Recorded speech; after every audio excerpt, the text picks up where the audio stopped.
Le jeune Kachi qui passait avait à peine 20 ans, mais son regard perçant trahissait une sagesse au-delà de son âge. Intelligent et observateur, il avait toujours été fasciné par les légendes ancestrales de son village, niché près de la rivière Noli.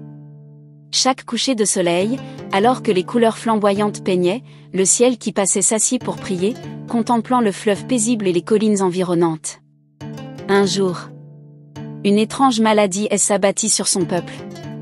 Les gens tombaient malades, affaiblis par une fatigue inexpliquée. Une ombre de peur s'installa dans le village.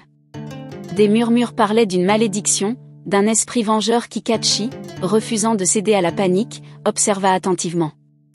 Il remarqua que les symptômes étaient les plus graves, près de la source d'eau sacrée, autrefois symbole de vie et de prospérité, en examinant attentivement la source.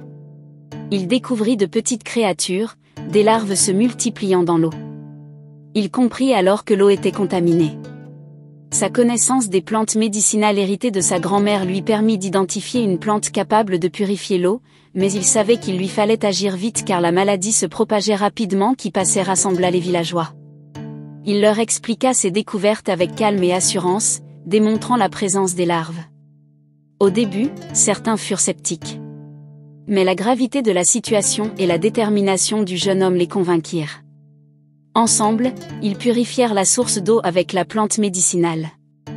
Le soleil se couchait, projetant de longues ombres sur leur silhouette affairée.